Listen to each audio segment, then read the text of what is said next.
Inhaling through the nose. Exhaling through the nose or through the mouth, whatever feels good, but trying to cultivate more and become aware of a breath through the nose. It's better for the nervous system. There's filters in the nose for all kinds of things. And it's just, yeah, it's just a good practice to have. Put your hands to your hip crease right here, right where you feel it more obviously as you're going forward. That hip crease should be pushing down onto your fingers.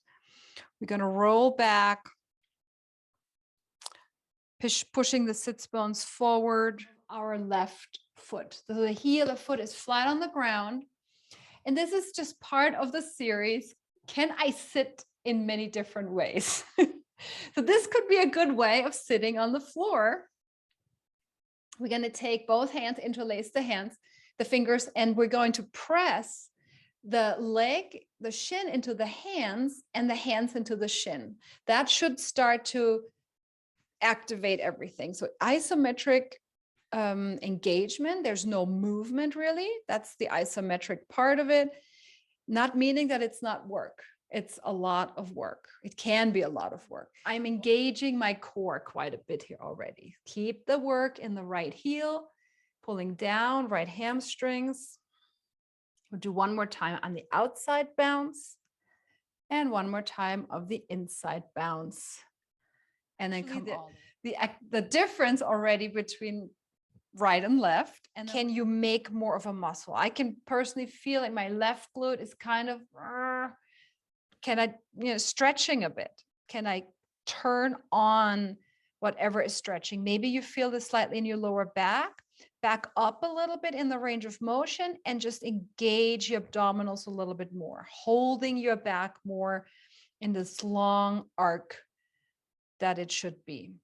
And then push down and off that seat, any which way. And we're going to go right away into a bit of a crouching sequence. Put your hands on the floor, and it doesn't matter where you are now. It's something, right? Use a chair, use the couch, use a bed, wherever you can be, where you're able to connect your hands to something steady and sturdy. We want, which is also cool, right? And then just step both feet parallel to one another. Let your head hang. And then with your feet pulling down into the floor and the back chain starting to activate, you're going to slowly come up to, I hate to be that broken record, but whatever I see daily, it's all about the hips. We're going to tuck the toes under. And we're going to, so hands are underneath the shoulders, hips are on top of the knees. So it's kind of a 90-90. See if you can send your sits bones up and back and pick up your kidneys a little bit. You might even feel this as a shoulder, some sensation in your shoulder. And then we're going to go forward. Now, how far forward can you go? Keep the kidneys lifted. We don't want to arch the back. We don't want to drop the pelvis. We're going to go, always the case with everything we're doing here. Am I using my back to gain range of motion? Which I think would argue most people do. Or can I start to become aware of the range of motion that has to be in this joint? Let your hands go and just circle your legs. And as the legs come further and further away from you, the knees come further away from your face, your abdominal effort should increase dramatically. And that's basically what we're doing with our double leg stretch eventually. Palm or the heel of the hand into the outside of your hip. You should be feeling this. You are feeling this. Let's slowly lift our head up and look at the pubic bone. So this is a good place to start even. Just here, pulling the hands into the legs staying. We're going to look at the pubic bone. Let's lower the head back down. Release the arms for a moment. And then press the hands, heel of the hand back into your leg, lifting up And then see if we can lift the heart even a little higher. Looking at your pubic bone as you straighten your legs, keep your kidneys heavy, pull the hands into the thigh bones. And you're going to pull the knees back into your chest. Classically, we're inhaling, stretch the legs away. Notice if your back wants to arch. If your back arches, don't straighten your legs all the way or bring the legs higher.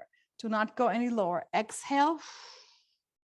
We're pushing all the air out of the lungs. We're going to get ready for this. We have to get ready for this. We're going to start preparing the next couple of weeks for what's called swan dive. Start out with your forehead on your hands, and you're going to tuck your toes under and see if you can find your pelvis, your bone, your hip bones heavy. Feel like the butt is kind of sticking up a little bit, which might be the case. Put a blanket or a pillow, a bigger towel folded up underneath your hips. You want to feel the contact of your hip on the floor. If you don't feel it, if your butt is up, this is not a good place to work. You need that and look side to side. Very little engagement in your shoulders and arms. Don't worry about that. Let them try and let them actually be fairly relaxed. The work is in your buttocks, in your legs, and in your belly. Looking one more time. Pull your hands towards your feet. So there's a little isometric. Maybe you're moving a little bit as if you're trying to come a little forward. And then pick up your toes, forehead lifts, heart lifts, and then maybe your hands lift. So this is getting us pretty darn close to our swan dive. And we'll work on this for the next couple of weeks, as I said. Let everything release. Hands on either side. You're going to push into your hands, lift your toes, lift your kidneys, squeeze the shoulders, pull the hands down, and then pick your hands up. And this is, I would say, probably most of us are going to be for swan dive for a while, because eventually swan dive, you're going to reach your arms forward. Now, don't even attempt that right now. Let everything release. And we'll do this one more time. Toes are tucked, kidneys lift. I'm lifting, squeezing the shoulders together, upper arm bones lift. I'm lifting my toes. I'm lifting my chin and I'm lifting my heart. I'm going to pull the hands down towards my feet and I'm going to pick up my hands just a little bit. Breathing here. Feel the whole back body activate. And then push down into your shins and to your feet and knees, and then attempting of picking up the palm, not just the heel of the hand, the whole palm, no fingers on the floor. Again, you might not even lift anything. I'm not lifting anything here, but I'm working my shoulders like crazy. And then slowly come out of this. Not to look forward. We're not using the back of the neck. And then we're going to try and step that right leg as far back as just possible. Wherever, if your leg ends up here, that's fine. You go as far back as you can. I'm looking for a 90-degree angle here in my ankle and here in my knee. And then put both hands on the inside of your left foot. Front foot, my front knee should be tracking exactly where my front foot is. I could turn the front foot out, but I have to turn the knee out as well. So just cultivating that awareness throughout the day. Try not to hyperextend the knees. Don't lock the knee here. If you want to lock it, it's your brain trying to get out of this. And take it easy. Your feet, flex your feet. Drop the pelvis. Lift the pelvis. Step your right foot back. Step into a plank. Let's do some little frogs here. Keeping the knees lifted, you're going to bend them, send your sits bones back, and then come back forward. So it's our knees off. This is our knee stretch on the reformer. This is our double leg stretch again. Oh my God. All right.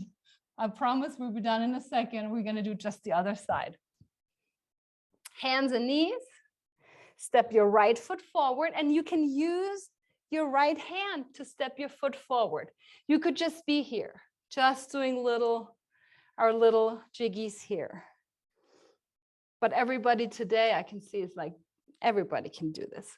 Pick up the back knee, and we're going to jiggy forward, backward. Use your hands as much as you have to. And then maybe easing up on that. Maybe we'll go side to side. Letting the pelvis shift through the midline. Engaging the back toes down, making sure you're not stretching the front of that right hip and the left hip. We love to hang in that because it's so much easier. If your knee needs to be down, put your knee down, right? It's all okay. Reverse your oval. Hand on the floor.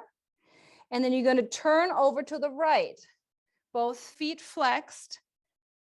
Breathing here. Find that shoulder really sliding down the back. Breathe. Drop the hip once.